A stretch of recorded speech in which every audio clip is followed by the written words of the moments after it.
बोलो जयकारा बोल मेरे श्री गुरु महाराज की जय।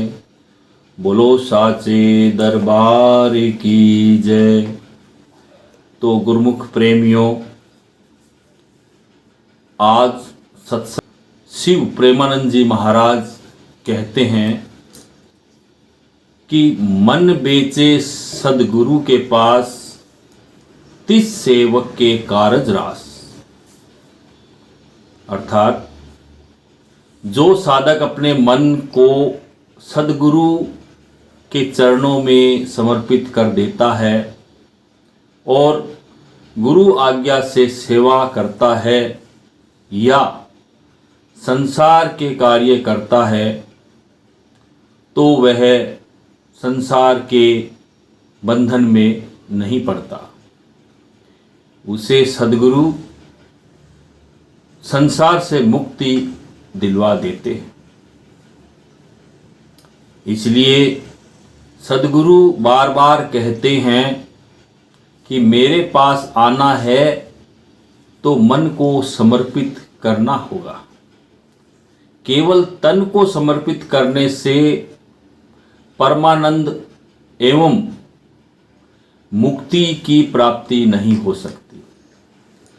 गुरुमुखों, सदगुरु शरण में आए जिज्ञासु जब विचलित हो जाते हैं तो ऐसे जिज्ञासुओं के लिए कबीरदास जी ने कहा है कि मन दिया कहीं और ही, मन दिया कहीं और ही, तन संतन के संग, कहे कबीर कोरी गजी, कैसे लागे रंग। अर्थात जब तक आप मन को समर्पित नहीं करोगे, मन लगाकर सेवा नहीं करोगे, आपका मन सेवा और भजन में नहीं लगेगा और आपकी प्यास भी नहीं बुझेगी। समर्पित भाव से ही आप उस अमृत रस का पान कर सकते हैं। तो गुरुमुखों, आज का सत्संग हम प्रारंभ करते हैं।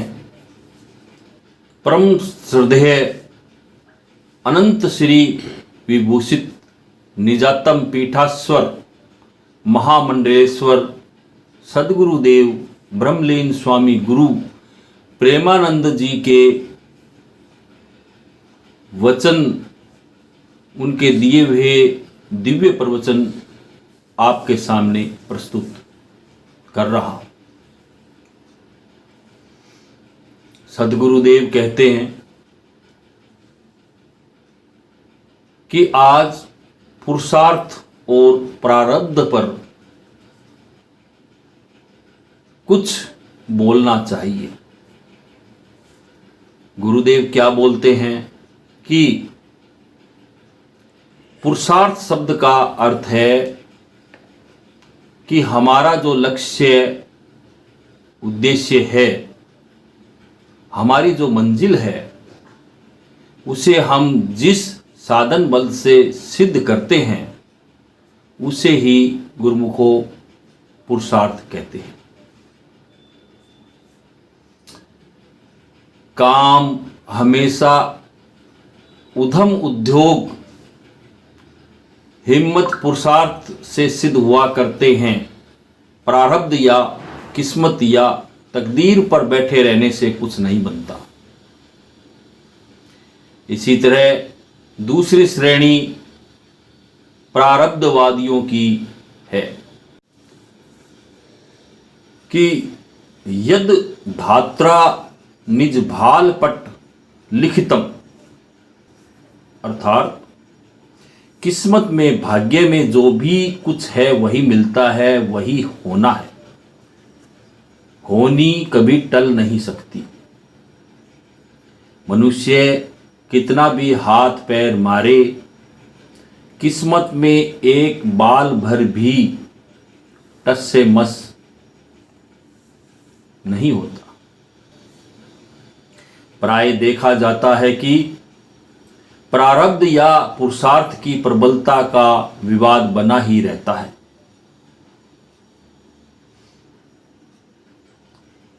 इन प्रारब्ध और पुरुषार्थवादियों से जुदा एक बुद्धिवादियों का दल भी है, जो प्रारब्ध और पुरुषार्थ के सही स्वरूप और अर्थ को समझकर समन्वय पूर्ण संतोषजनक मंतव्य प्रकट करता है। इन विचारवानों का कहना है कि जैसे गंगा और यमुना दोनों प्रसिद्ध नदियां एक ही हिमालय से निकलकर जुदा जुदा राह पर बहती हुई समुद्र में जाकर विलीन हो जाती है, अपना नाम और स्वरूप खो बैठती हैं, इसी प्रकार प्रारब्ध और पुरुषार्थ भी एक ही कर्म रूप हिमालय की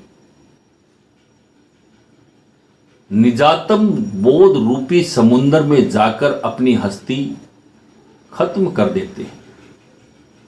न प्रारब्ध का महत्व रहता है और न ही पुरुषार्थ का। जीवन रूपी संगम पर यह दोनों एक ही हो जाते हैं। गुरुमुखों, इस अलंकार को अच्छी तरह से समझें कि सूर्य के साथ धूप की तरह कर्म के साथ कर्म का फल भी रहता है, परंतु उस फल को उसी समय नहीं पाया जा सकता। सृष्टि का विधान ही ऐसा है। बीज बोने पर कुछ समय पाकर खेती फलती है। बीज धरती में जब हम बोते हैं, उसकी सिंचाई करते हैं, उसको जमीन में गड़ा हुआ रहना पड़ता है, ताप लगता है, तब जाकर के वो उगता है और खेती फलती है। यहाँ एक बात समझने की है कि प्रारब्ध का जो फल प्रकट होता है वह शरीर पर, मन पर, बुद्धि पर ही पूर्ण प्रभाव डालता है। अतः जो करे सो भरे, इस कहावत का फल भोग में भी शरीर, मन, बुद्धि इन तीनों की ही पकड़ होती है। जब हम कर्म करते हैं तब तो पुरुषार्थ प्रबल है, परंतु जब उसी कर्म का फल भोगते हैं तब प्रारब्ध ही भाग्य या किस्मत प्रधान है।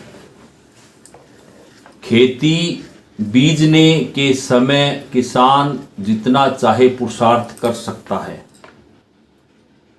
जब कटने का समय आएगा मेहनत तो उसे तब भी करनी पड़ेगी, परंतु बीजने की नहीं, काटने की करनी पड़ेगी। मंतव्य यह है कि करते समय सावधान रहो, परंतु भोगते समय निश्चित या धीर बनो। बोलते समय पूर्ण सावधानी से बोलो, परंतु जो बोल चुके हो उसका जो फल मिलता है उसे धीरतापूर्वक स्वीकार करें।